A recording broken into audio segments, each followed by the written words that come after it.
Hey guys, what's up? Spenny here. So Warren Buffett is calling for massive inflation and he's seeing it right now.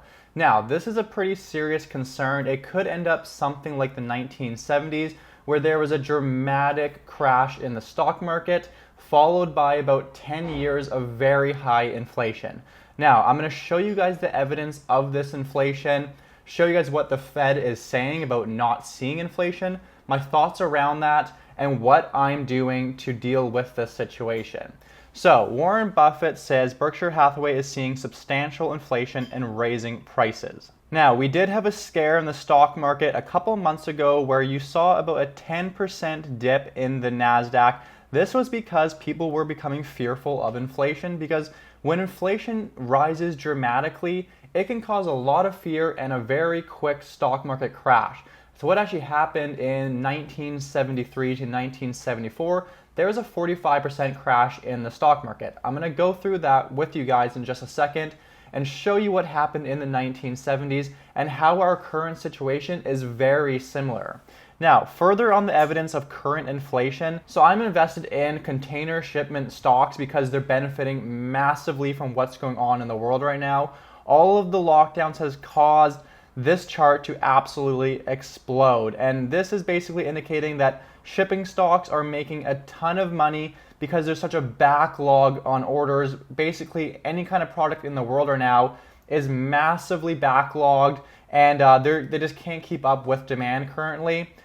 So my stocks are up massively in this sector, between 70 and 100% in just the last 2 months. So this is just one indicator of inflation. It's basically causing the supply versus demand equation to go heavily in the favor of demand and very low supply.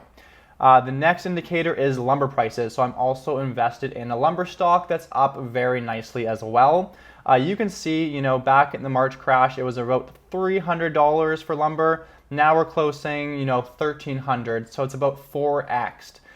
So lumber, as pretty much everybody knows now, is through the roof, and this is causing inflation in many areas of the market.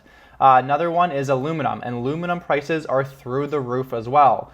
This is affecting companies like Molson Coors, different beer makers, Monster Energy Drink. The cost is a lot higher for them. However, these companies are smart and they hedge their bets by buying futures in the aluminum market.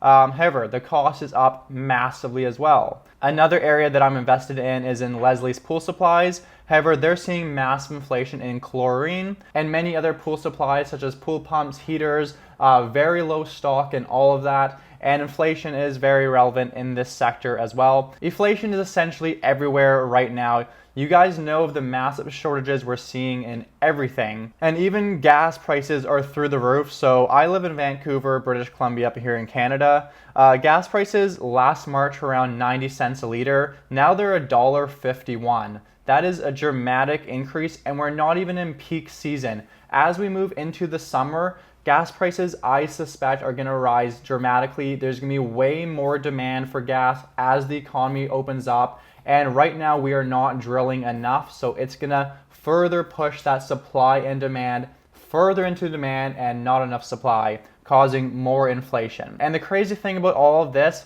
is that our fearless leaders in the United States are saying that inflation is not an issue and they're just not seeing much inflation. I don't know how they're not seeing inflation. Literally, where I live, if you want to go buy a mountain bike, you can't buy one. It doesn't exist, and the second it comes to the market, it's bought up. So everybody is just increasing their prices for every product out there because people will pay whatever the price is. A perfect example is in Hawaii. If you want to go to Hawaii and rent a car, it's about $700 a day now to rent a car, and people are paying that.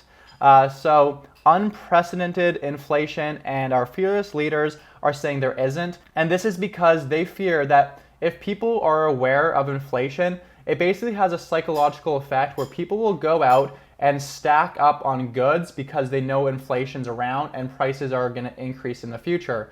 This in turn actually creates more inflation in the economy. So I get where they're coming from. They actually need to basically lie to the people and say that there isn't inflation. However, you just got to understand this is just what they have to say but it's not the reality of what's actually going on. Now, going back into the 1970s, so this is where there was massive inflation. So during the 1970s, it says here, yet these unusually bad economic times were preceded by a period in which the economy boomed, or appeared to boom. Many Americans were awed by the temporary low unemployment, like we are right now, and strong growth numbers of 1972. We're seeing incredibly strong growth numbers right now. Therefore, the overwhelmingly re-elected Nixon. They re-elected Nixon because they saw the crazy good growth numbers. Now, what happened after that, though? Now, in 1973 and 1974, the S&P 500 fell 45% from fears of inflation. Inflation went rampant, and the stock market had a knee-jerk reaction and crashed. This always happens in the stock market. You saw it in March of 2020. You saw it in 2008. You saw it in 1999. This is just how the stock market works. And what happened after this? Inflation actually continued to go rampant for the rest of the decade, as you can see here. So in the winters of 1972 and 1973, Burns began to worry about inflation. In 1973, inflation more than doubled to 8.8%. Later in the decade, it would go to 12%. By the 1980s, inflation was 14%, and the United States was about to become the Weimar Republic. Weimar Republic was in Germany after the Spanish flu, so I think it was about 1920. They saw hyperinflation, and that's the concern back then, and there's some concern of that right now. You guys saw Michael Burry warn of Weimar Republic, calling for hyperinflation to come to the United States.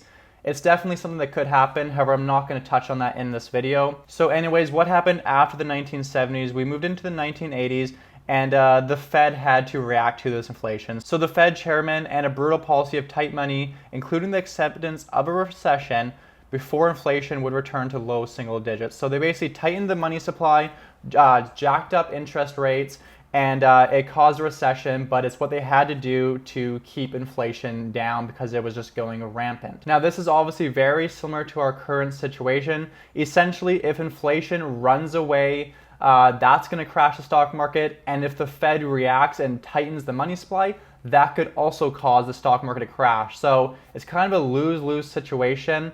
However, we gotta also note that there was the roaring 1920s where the stock market went on a 10-year massive bull run.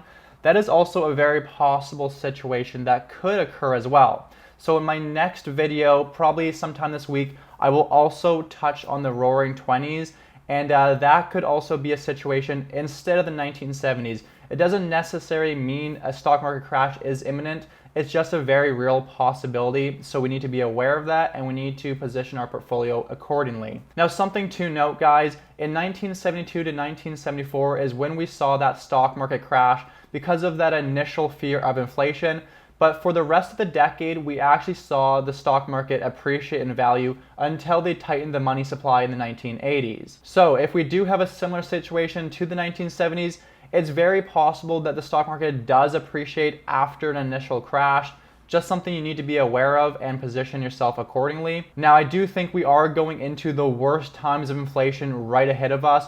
We're about to enter the months of summer where the economy is reopening, lockdowns are becoming less strict around the world. However, we still have some serious supply issues with the whole shipment containers not getting to where they need to be fast enough. And there's a very serious lack of goods in basically anything you want to buy right now. So something you want to watch very closely. Now, anyways, guys, that's all I have for you in today's video. I will do a follow-up video on this. Compare the 1920s to the 1970s. What I think is the more relevant situation that we could be running into. So if you want to see that, make sure to subscribe to this channel and drop this video a big thumbs up if you found it informative. And thanks for watching till the end. I really appreciate that. I'll see you guys on the next video.